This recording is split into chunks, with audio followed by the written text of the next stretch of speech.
Hey YouTube, welcome to another episode of News in 2 Minutes, bringing you the news that you need to know every day. Let's begin. Following yesterday's report that a Libyan terror suspect was being interrogated by the US military in international waters after a questionably legal raid in the country, the Libyan Prime Minister issued a strong statement saying that no matter what the charges are, Libyan citizens should be arrested and tried within their own country. In other news, after what the country considers a kidnapping of one of its citizens, anti-American protests have broken out across multiple cities, with Islamic militants calling for the kidnapping and attacking of US citizens within the region. Dr. Murray Jennings, a professional engineer and nuclear researcher, suspects that portions of the fuel rods have melted at the Fukushima nuclear power plant, a so-called worst-case scenario where researchers fear that they could already be in direct contact with groundwater.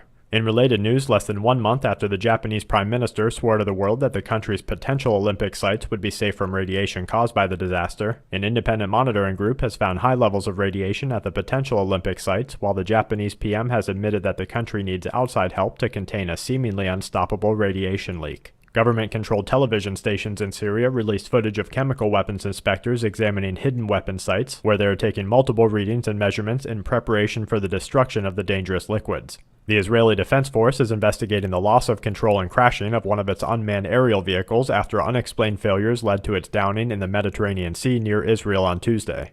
Large protests are being reported in Brazil as multiple groups are joining demonstrations in support of striking teachers and against corruption. Footage aired across the country shows demonstrators in multiple cities shattering store and bank windows, wrecking ATMs with poles and hammers, and hurling rocks and Molotov cocktails at the American and Angolan consulates. Police reportedly fought with the demonstrators early into the morning, firing tear gas canisters and rubber bullets anywhere large groups of people gathered together. The World Health Organization is reporting a number of positive cases of yellow fever, a viral hemorrhagic disease followed by a massive vaccination program in the African country of Cameroon. And to wrap things up, the International Monetary Fund has cut the global economic growth forecast. The US military is moving Marines into Italy as tensions with nearby Libya increase. Scientists with multiple research centers show that high levels of plutonium were released and spread with the disaster at Fukushima, and a 5.8 west of Macquarie Island followed by a 5.2 in Russia complete today's Quake Watch. And that's it for this episode of News in 2 Minutes. Check back tomorrow for more news that the aware need the most. This week's News in 2 Minutes is brought to you by shtfplan.com,